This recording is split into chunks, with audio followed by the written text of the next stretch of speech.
Good afternoon and welcome to Praxis Peace Institute's Friday series. I'm Georgia Kelly, the Director of Praxis. Today we are very fortunate to be hosting an expert on populism, labor history, and labor activism, Steve Babson. Steve Babson is a labor educator and union activist living in New York.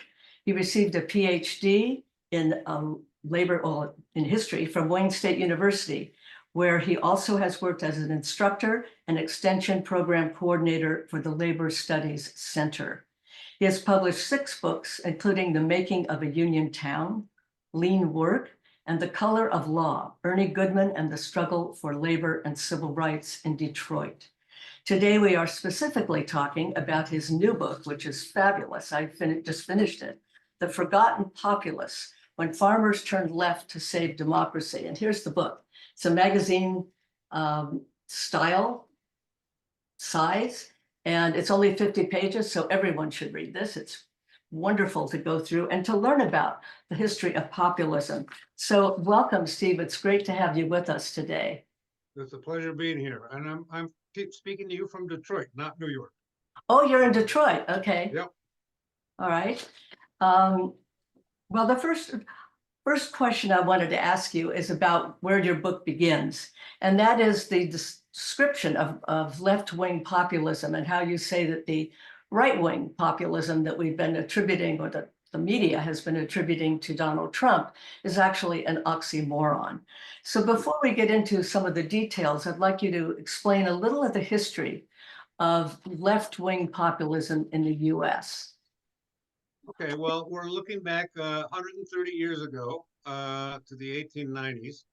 And while that may seem, and certainly is in many ways, a distant history, it's actually still with us today because the populists really launched a major change in the political terrain of the United States. And what they were about was a sort of big tent reform movement of farmers and railroad workers and coal miners and other reformers who were very unhappy with and angry with the 2 major parties, the Republicans and the Democrats, because both of them were subservient to the new class of mega rich, the corporate leadership, the monopoly capital operations that had taken control of the economy as it was industrializing in the decades after the end of the Civil War. So after the Civil War ends in 1865, over the next roughly 30 years, a new class of very wealthy investors and capitalists, Andrew Carnegie, Cornelius Vanderbilt, Jay Gould, of course, John Rockefeller,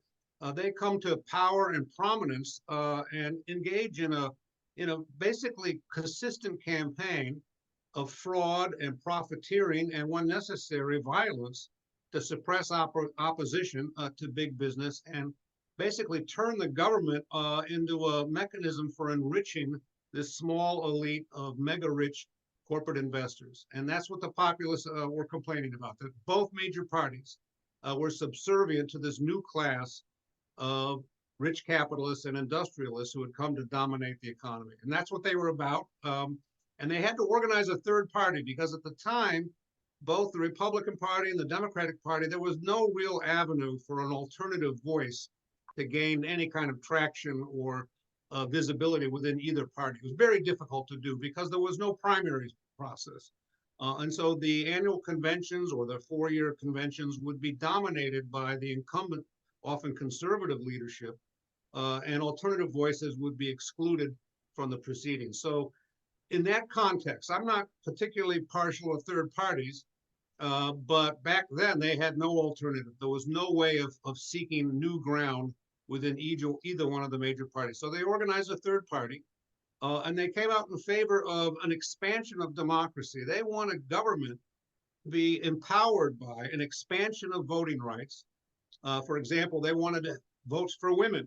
And this was a time when, of course, the Constitution prohibited voting rights for women. They wanted a multiracial alliance of Black and white farmers in the South suffering a common fate at the hands of monopoly railroads that were gouging them in terms of prices and in terms of basically profiteering on the part of lenders, the large plantations and the merchants, who farmers very dependent on credit, of course. If you're a farmer and you're growing cotton or corn or wheat, you're not getting revenue during most of the year. It's not like truck farming where you're sending the crop to a nearby city. You only gain revenue at harvest. And so you're dependent on credit throughout much of the year. And what's happening to farmers in the South in particular is that lenders are actually squeezing them in ways that's hard to imagine today. The interest rate on loans that cash-starved farmers were dependent on was anywhere from 40 to 100%, 40 to 100% interest on loans. And meanwhile, the railroads that obviously they're the single source of how you ship your crop to market are gouging farmers relentlessly, massive profiteering by railroads that were really badly managed, usually in bankruptcy, were extraordinarily unsafe places to work. In 1890, 2,500 railroad workers are killed on the job by unnecessary accidents. And so there's a groundswell of resentment and anger towards these new monopoly operations, these corporations. And they come together in this third party, called the People's Party. And they're calling for corporate regulation, and they're calling for cases where the corporations are especially unreliable and not partial to being regulated on behalf of the common good. They actually called for actually nationally run railroads. They wanted the government to say, listen, we gifted these huge corporations, these railroad corporations, free land. We gave corporations that were building the railroads 170 million acres of free land over the course of the years following the Civil War. We gave them subsidies to build, to lay the track. We gave them tax breaks and tax exemptions. And the collusion and fraud that these railroads then engaged in included massive profiteering at the expense of customers, farmers. And so they wanted to nationalize the railroads, not because they were opposed to private enterprise, but because they wanted to broaden and democratize enterprise by making these public resources, the railroads that had been built with public monies, available to farmers and merchants and honest entrepreneurs on a reasonable basis. So that's what the populists were about. Great. You brought up two areas that I wanted to ask you about in what you were just answering.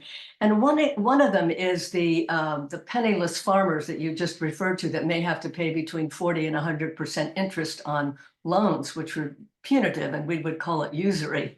But at the same time, we have something similar going on today with credit cards and the banks and how they squeeze people who are the least able to pay. So I've looked up some of this and did some research on what credit card banks can charge interest. They can charge between, and many of them do, between up to 33 or 36%, which is edging close to that 40%. And apparently there's no federal ceiling on what they can charge for interest, and that the banks like in South Dakota and Delaware are able to charge these amounts no matter what the particular state you live in, what that law is in that state. So I'm wondering why the labor movement specifically, because they're usually looking at increasing wages and getting better benefits, why they haven't taken on some of these systemic problems in society, which basically are the banks. Because the wages may go up, but the interest rates may go up too. And I don't know that there's a connection being made between that. And I wanted to know from you, since you're an expert on labor, why you think labor movements are not looking at the practices that the banks are using. Well, actually, some unions are. They're turning back to what is actually a tradition of American labor going back many years, which unfortunately was altered rather fundamentally during the Red Scare of the 1940s and 1950s. And this was a period when the Cold War with the Soviet Union and the very nasty and bloody war in the Korean Peninsula was actually alarming folks concerned about possible subversion of American democracy by Soviet spies. And there was a sort of a hysterical witch hunt organized that identified anyone to the left of center as a potential ally and fellow traveler of our overseas communist enemy. And so in that context, there was a concerted and prolonged effort to vilify anyone who in any way could be identified with left-wing causes. And that meant the labor movement in turn was forced to actually purge many of the more progressive folks who had actually been central to the organizing of unions in the 1930s and the 1940s. And the labor movement sanitizes itself. It expels left-wing unions, which are then mercilessly attacked by more conservative labor outfits. And the sort of general center of gravity of the labor movement shifts dramatically in a conservative direction, exemplified by George Meany, which I think many of our listeners and viewers might remember. George Meany, a very conservative man who believed in something called business unionism, meaning the only concern of the union is for its immediate members, and you treat them like customers, as opposed to union leadership who have in past years and some now today again are saying unions should be about a leadership for the working class on behalf of a broad range of reforms, not simply fighting for better pay and benefits, that's important, but also fighting to protect tenants and people being expelled from their houses during the foreclosure crisis, to address the questions that you've raised about banks, to raise questions about the environment. And to my mind, the hopeful matter is what we've seen recently in the United Auto Workers, which is, of course, central to my experience here in Detroit. And there, a reform leadership has been elected, and they have turned the union around in a dramatic fashion and just conducted a very successful strike. And strikes, of course, are difficult and hard, and they're not something you take on lightly. I have some experience in my own union, the American Federation of Teachers, in that regard. But sometimes they're necessary. And the strike that the UAW just conducted, I thought was very exciting, winning extraordinary gains on behalf of workers who have for now more than 15 years been giving up concessions to corporations that have made $250 billion in accumulated profit in recent years. And we're clearly in a position to help those workers who are working 10, 12-hour days, some 6 and 7 days a week in terms of forced overtime. So these are people who really needed a change, and the UAW successfully fought for, and I think has made a huge difference in terms of what people can expect from a labor movement that I hope will turn in that direction as well, with organizing of Starbucks and Amazon and other sorts of the other players in the gig economy that have now become so dominant in terms of the future that younger workers face. Right. And another thing you touched on just now, which I wanted to ask you about too, was the Farmers Alliance of 1885 to 1892, where they allied with railroad workers in the railroad strike. And I wanted to know if you think there is some possibility for alliances across different unions or different labor groups today that could actually make a much bigger impact on society in terms of policy in DC, exercising more pressure on our elected officials. It seems like the more alliances could be created, the more power labor could actually have. And I wanted to get your opinion on that. Well, I think that's exactly the direction the labor has to go. And it was part of what they were talking about back in the 1890s as well. If you're representing and part of a labor movement, you've got working folks who are not only experiencing the need for representation on the job and collective action, but they return to families and neighborhoods that are beleaguered by a whole range of issues, whether it's gun violence or environmental questions or the issues of the banks that you have raised. And so a labor movement that wants to look for future success has to reproduce what we did back in the day, back in the 1930s, when the labor movement was defined itself as representing workers not simply on the job, but also as tenants, demanding also improved health care, dental care, vision, whatever, the whole range of things that are critical to the survival on a sustainable basis of working class life. And so I think we're heading in that direction in a couple of cases that I find hopeful. I find Shawn Fain, the new leader of the UAW, a much more exciting and potentially positive kind of model for future labor leadership. I hope it gets reproduced, and I hope we have a new generation coming up through the organizing that's going on now at places like Starbucks and Amazon, where they have to figure out a whole new approach. And there, I'm no expert, by the way. That goes beyond my experience, but I'm looking forward to some of the folks who are, I think, capable and committed to finding new ways of reinvigorating the labor movement and making it a social movement, not just a narrow collective bargaining agency, but a social movement on behalf of the working class majority. I think that's a really critical point you just brought up, making it a social movement instead of it being separated from society. And that's where alliances can probably help a lot, working on things like single payer healthcare, getting dental, all the things that Bernie tried to get for us, actually. So one of the things I just read about that's quite shocking, Bezos and I guess with Amazon, Trader Joe's, Tesla, SpaceX with Elon Musk are claiming that the National Labor Relations Board is unconstitutional. This is really shocking. And it seems like an outrageous attempt to break unions or to stop union organizing. I'd like to get your ideas on that. Well, I mean, it's part and parcel of their way of hallucinating all kinds of issues that I don't think have any substance at all. I mean, they're just talking for effect, and I don't think it's a serious matter. I do think that obviously there's a real danger that if the likes of Donald Trump becomes president, that the National Labor Relations Board would become a much more domesticated and controlled institution that would actually act on behalf of Elon Musk and the rest of them. That's what they're intending to do. That's what they want actually as their next agenda. Whether or not it's Donald Trump, but it looks like he will be the nominee of the Republican Party, as spooky as that is. But I don't think there's no legal grounds that I understand, legal logic that can be invoked on behalf of this notion that the National Labor Relations Board is somehow unconstitutional. That whole argument was made back in the 1930s when the National Labor Relations Act was first passed. And the argument was that it was an invasion of the rights of private property. The private property that is used on behalf of narrow profiteering that endangers the community is not something that the Constitution should be protecting. I think it's interesting that you say they're hallucinating. I love that way of looking at their thinking. It's just a hallucination.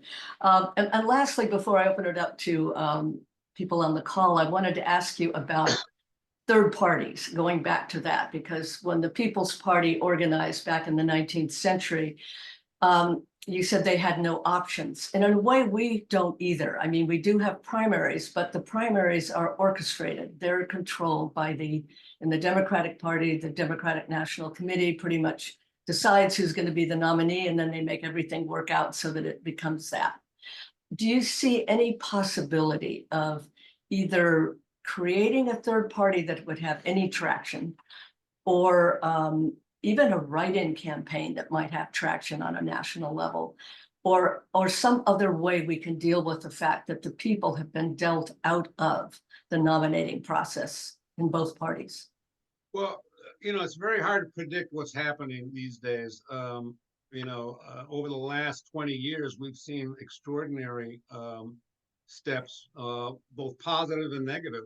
Positive, when I was younger, never imagined that a black man would be elected president of the United States, and lo and behold, it happened.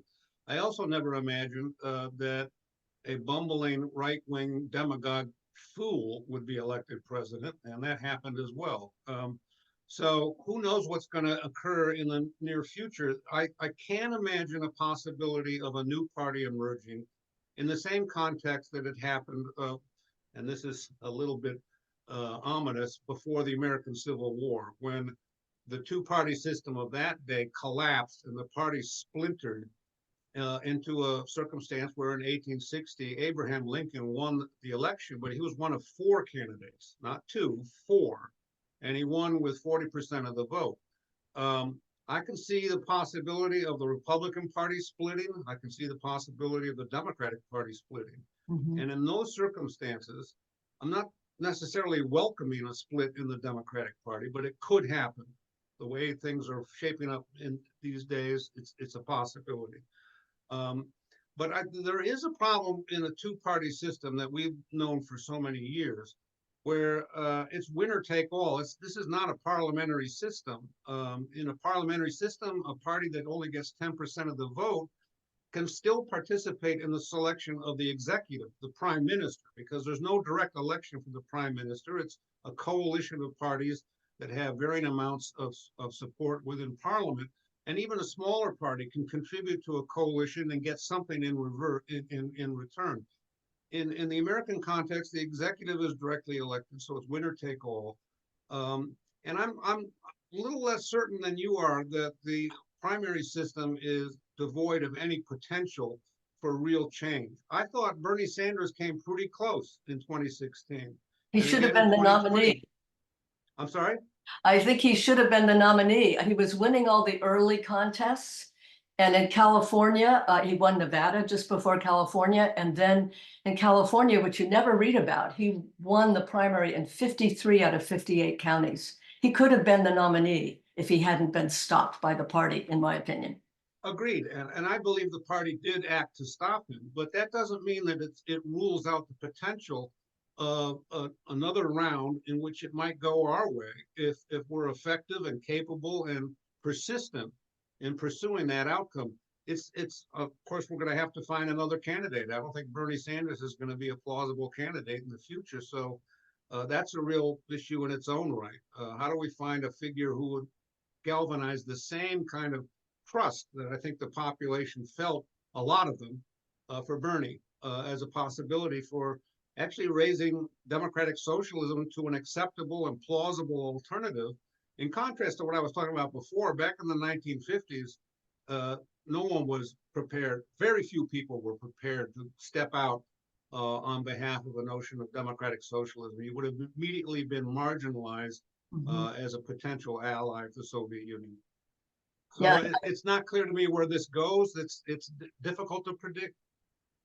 Yes.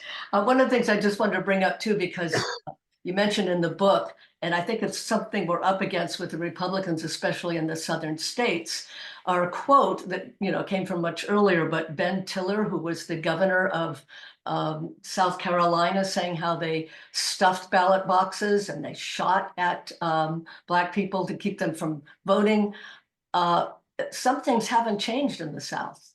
And that's also shocking when it comes to elections we can trust. Well, the South is still a tough terrain for progressive politics, but I think it's changed to some degree. And I want to emphasize that the level of violence we're looking at back in the 1890s, or for that matter in the 1960s, is quite different from today, where you don't see that kind of wholesale unleashing of terror campaigns. And Ben Tillman, the guy you're invoking, governor of South Carolina, he didn't simply focus on using violence and terror against Black opposition. He also singled out especially, and maybe as a primary target in some cases, particularly with the populists, any white voter, any white politician who's aligned himself with this multiracial movement in the South, the populists, was actually subject to and could expect to find perhaps a barn burned down, boycotts of his business, and also terrorist and physical assault and murder. And Tillman was one of many in the South prepared to unleash that on behalf of defeating the populists as an interracial movement. Yes, that's something I think we're still dealing with in the South, although I agree that things have changed. Some of the states are becoming purple instead of just solid red, like Georgia and Arizona. I'm going to open it up now to people who are on the call. If you'd like to ask a question, you can unmute when I call on you. Usually it takes a minute or so before people are ready to ask because they actually listen, which is nice. Okay, Mary, you've got your hands up. Sorry, I had to unmute. I didn't expect you to call on me so soon. Mr. Babson, I'm a retired physician, and so of course I'm interested in healthcare. And I was wondering if the union movement would be willing to take on issues such as Medicare reform. Parts of it, yes. I think Sean Fain, for example, again, I'm talking about the guy I find the most interesting and encouraging shift in the labor movement in recent years. And I think there's quite a few folks who you would find that would be positive about the idea of Medicare for all, which is my understanding of the most plausible way to work on for and on behalf of universal health care. But right now, I don't think it's the priority for a labor movement. I think in a way that's too bad. I hope that we can actually revive interest in it. Great. Fran Corton, you're next. Fran, do you want to unmute? She seems to be occupied. Does someone else want to ask a question?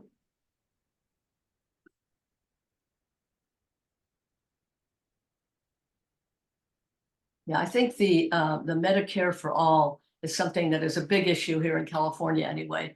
And what Bernie Sanders was suggesting, adding dental, adding things to Medicare that we don't have now, even as seniors. And we're so far behind Europe in this sense. Oh, I know it's daunting in that respect, but it's interesting that in Detroit with the auto industry, the comparison with Canada is often made because Canada has something much closer to what we would recognize as Medicare for all. And what the ironic outcome is that it makes Canada, in some cases, the preferred location for building new factories because corporations see the likelihood that the medical costs that they would otherwise have to pay for out of their collective bargaining agreement with the UAW, in the case of Canada, is a cost that is spread across the entire population and makes it therefore more affordable for corporations anticipating a place to build a new factory. An ironic aspect of this whole business because it means that Medicare for all is good for the economy. Mm-hmm. Yes. Okay, Ben, you have your hand up. Yeah, I wanted to underscore what Steve was saying earlier about the transformation in the labor movement following the Red Scare purges. The labor movement that, the storied labor movement that brought us all of these massive changes to the American workplace and was pretty thoroughly crushed during this Red Scare period because they recognized that that was a threat to their main interest, which was maintaining capitalism at maximum profitability for the ownership class. And so, I think that when people talk about the labor movement, if you've been around it, there is really no one labor movement. There's a number of tendencies. There's the unions we hear about are the more radical ones like the nurses, now the teachers unions. The building trades is like a whole nother world. And many of their members are quite conservative. Oftentimes the leadership will work with the Democratic Party, but they're not in any way, most of them are not progressives or even liberals. They're just, it's for their own good to be supporting of the mainstream Democratic Party. So there's no unity there.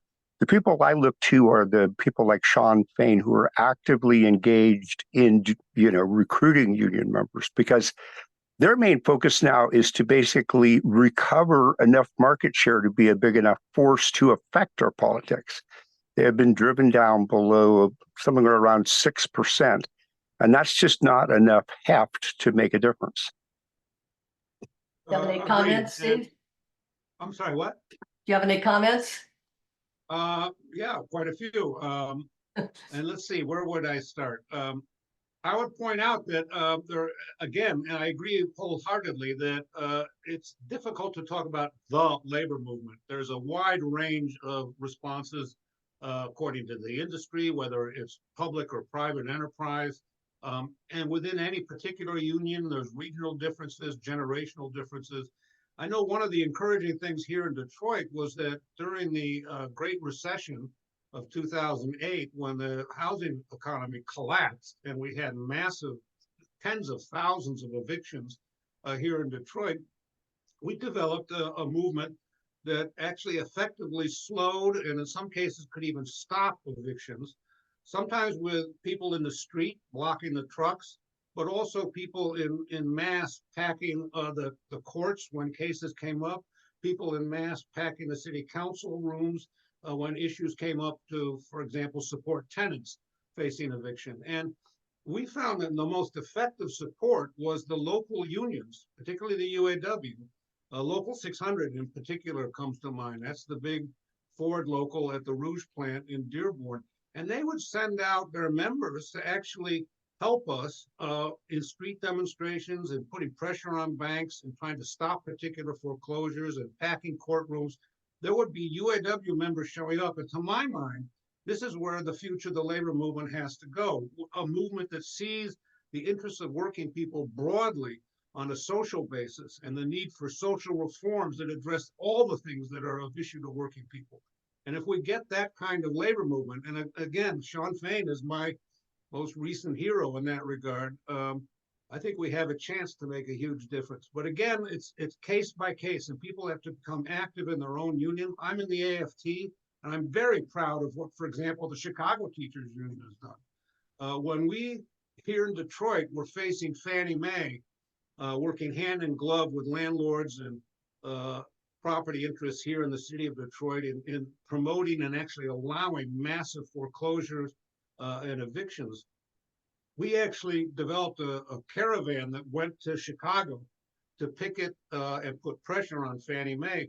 And the teachers union there joined us. They organized hundreds of their members to join our march through downtown Chicago. And the steelworkers also joined that march, and also the local Ford plant in Chicago. So we had a massive march of labor people, teachers, steelworkers, and union auto worker members putting pressure on Fannie Mae. And man, I helped organize that demonstration. And as we drove away, the vice president of Fannie Mae called me and wanted to talk. And I think it's because they saw in the streets and in front of their building hundreds of citizens prepared for a sustained campaign. And that's something the labor movement can support more readily than I think almost any other social grouping. Now, there's another question I wanted to ask too about the environmental movement. And often there is a split or a judgment going between the two movements. And do you see any way that environmentalists and some of the environmental organizations and unions could actually work together to accomplish some of these changes that need to happen? I think some of that's happening already. I think the whole center of gravity in terms of the issue of climate change is shifting. It's very hard to deny that it's happening.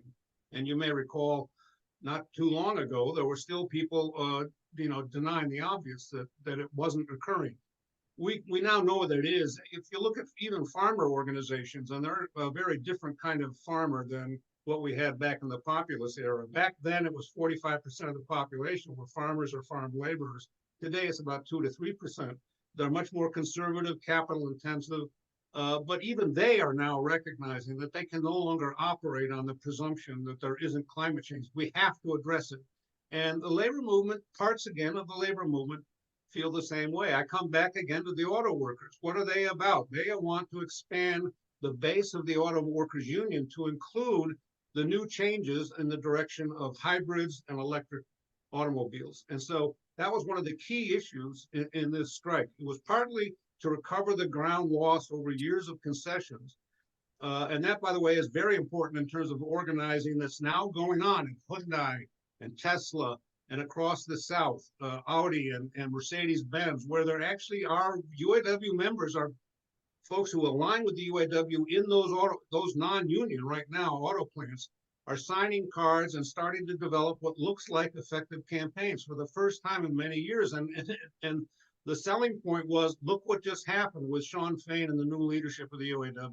They made massive changes that include an addressing of environmental issues. And there's problems with electric automobiles. There's no doubt about it. We have to address a whole range of unanticipated issues, including what happened during the recent cold snap in the East, where a lot of electric automobiles became inoperative. So there's a lot to do in that regard. But even among the construction trades, there's a recognition that the building of these solar farms, for example, and of windmills, that requires labor, and it requires skilled labor. And that's what the construction trades are able to provide, more so than non-union construction workers. So I think there is a potential there. That's one we have to push for. Yeah, some of the, I'll go back to that later because we have another question. Jerry, would you like to go ahead? Yeah, just to follow up a little bit on the the possible alliance of labor and the environment.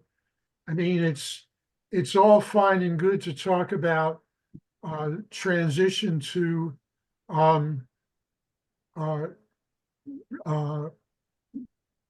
I'm sorry, I'm not thinking very clear right at the moment, but to talk about the transition to renewables and to green jobs, but there's also inevitably going to be a loss of jobs, and I'm wondering if Steve, you have any sense of how that's, there's a concept called just transition, which is, has spent some energy trying to deal with that issue. But I wonder if you have any sense of how labor is really going to respond to that. And I think, as I understand it, from the UAW strike, part of their issue was that they were going to lose jobs because electric vehicles require less work. Yeah, that is a concern. And obviously, what their immediate prospect was that they would lose even more if those new auto plants were non-union. But even if union, it's true that the automobile is going to become, in a way, a simpler construct, requiring less labor. That's a possibility. But there has to be, I think, if there's a larger question of how we deal with the potential for a 30-hour week, for example. Right. And to my mind, that's something that has to be taken seriously. It sounds like a pipe dream, but we're moving towards a world in which, particularly as AI and other kinds of potential advances in high technology become more and more realistic.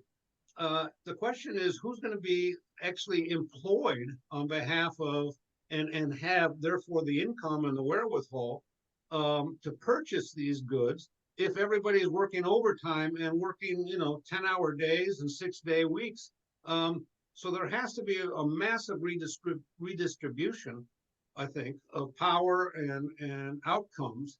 And that's going to take a committed social movement that right now, I'm not sure we've got the capacity to carry that off, but I do think that the issue of climate change and the growing crisis of climate potentially raises, I think, an understanding that we have to operate on something other than laissez-faire, unfettered capitalism. The market is not going to solve these issues.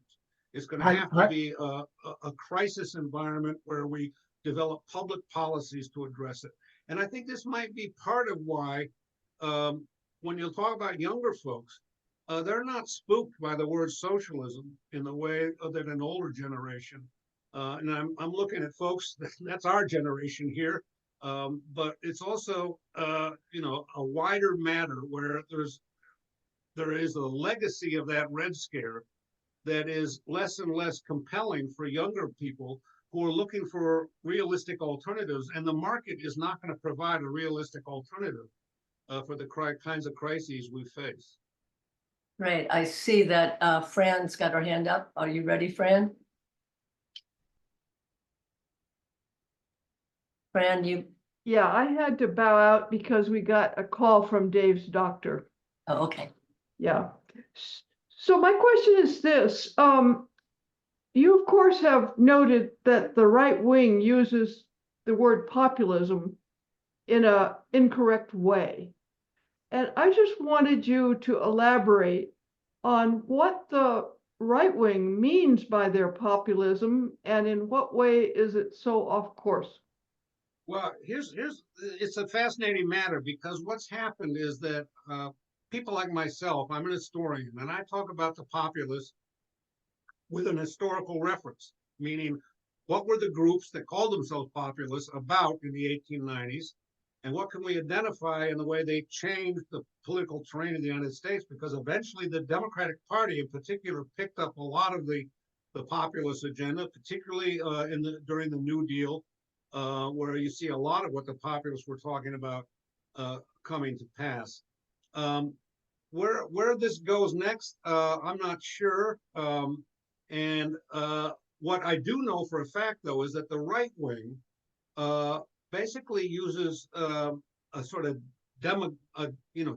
demagogic approach to this, where they are manipulating the resentment that many people feel in an economy where they have been abandoned. Quite a few abandoned, and they feel the Democrats abandoned them as well, particularly through free trade in the Clinton administration. And so what's going on here is that there's a populism that is understood historically, but there's also a contending claim, and it's a sociological claim, that populism is basically defined by rhetoric, by anti-elitist rhetoric, and that anyone who focuses on elites and is opposed to elites is somehow sharing a populist perspective, whether it's right-wing or left-wing.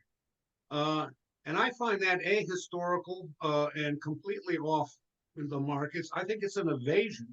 What we're talking about in the case of Trump is someone who uses anti-elitist rhetoric, but in fact, it says nothing to his actual intentions.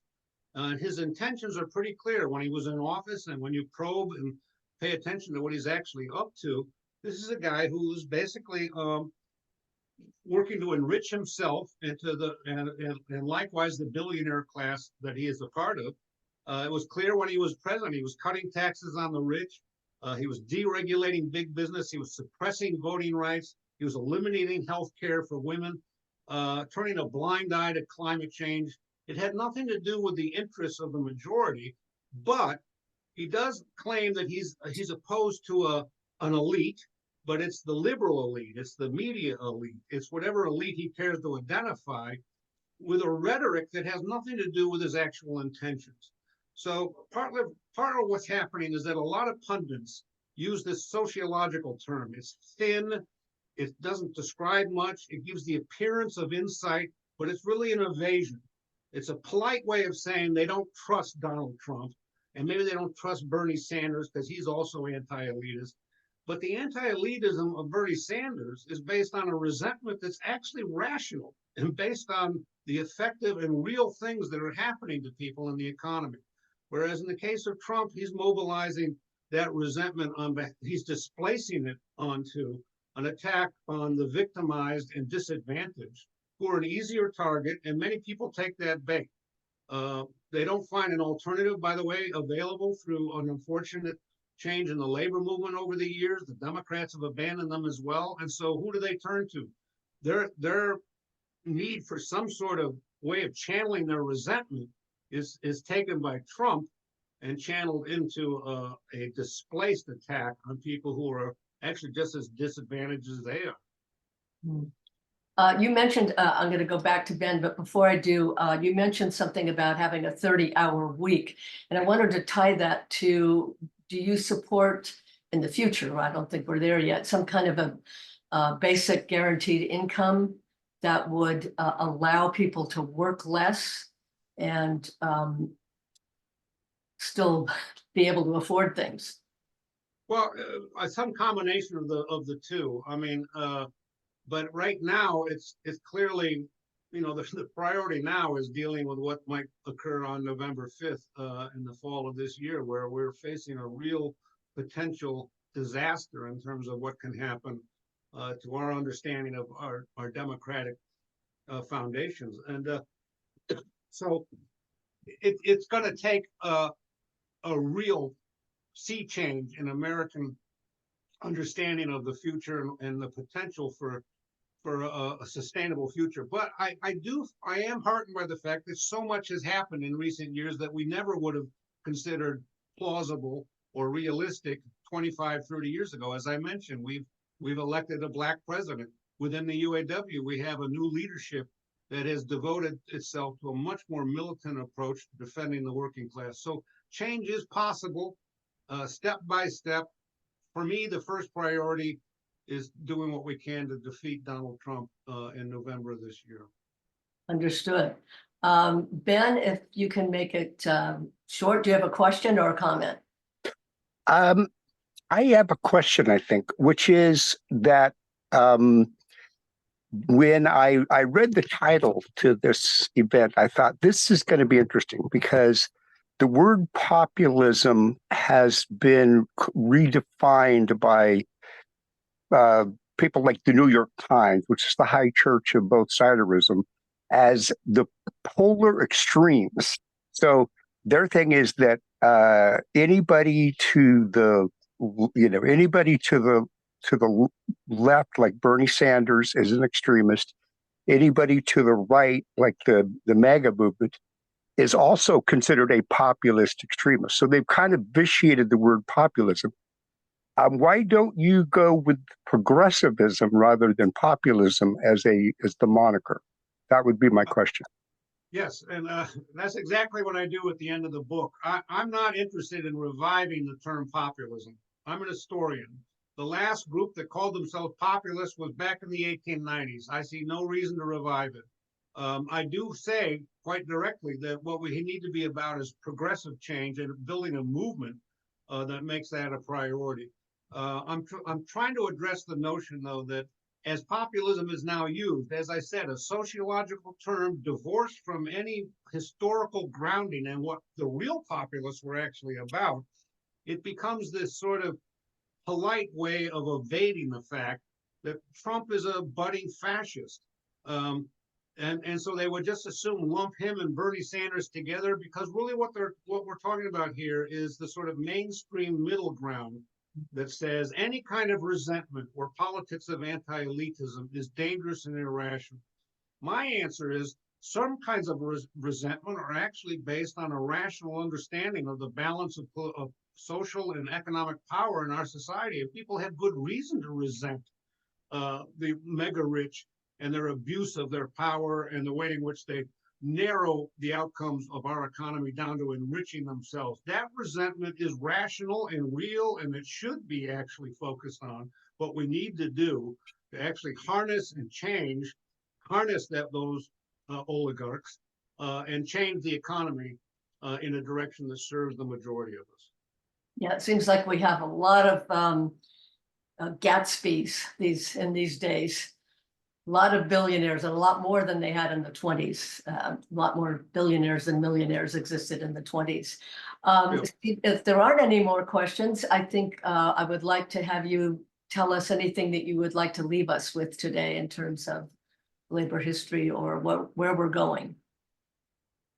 Well, again, I'm not here to try and revive the term populism. As an historian, I'm trying to correct the misrepresentations of how it's been used to lump together any opponent of the status quo. And it requires a careful eye to detect the differences between candidates like Bernie Sanders, who have a real and genuine track history of sustainable and positive relationship to the majority, and Donald Trump, who he has an interesting, by the way, legacy to the Red Scare we talked about. We've all, McCarthyism is, of course, the shorthand for describing a lot of what happened in the 1950s, based on Joe McCarthy, the senator from Wisconsin, who mobilized a lot of these irrational resentments, pathological anger, and the witch hunt. And you know who his mentor was? His actual chief counsel for Joe McCarthy was a guy named Cohen. And he became, in the life of Donald Trump identifies Roy Cohen, the same guy who was the chief consigliere for McCarthy, as his mentor and the man who taught him how to mobilize anger and resentment and direct it against the targets that will help you win power. So here's the link between the Red Scare of the 1950s and Donald Trump. Yes, brilliant putting that together, because that is what we're living through this election year. So I really want to thank you, Steve, for being with us today and sharing your knowledge, which has been very, very interesting. And again, I want to remind people, this book is really worth having, Forgotten Populists.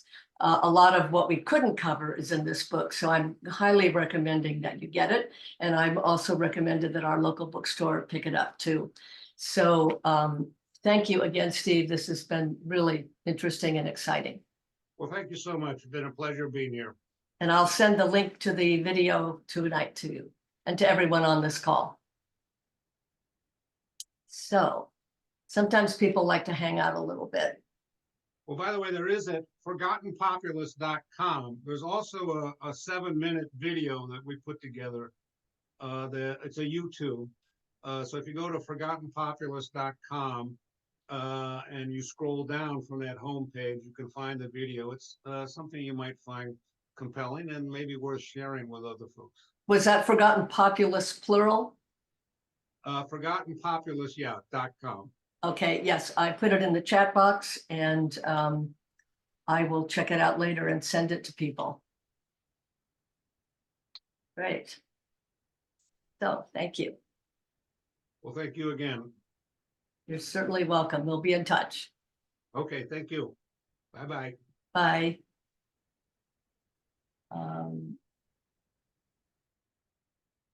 Okay, because sometimes people want to stay on and I didn't want him to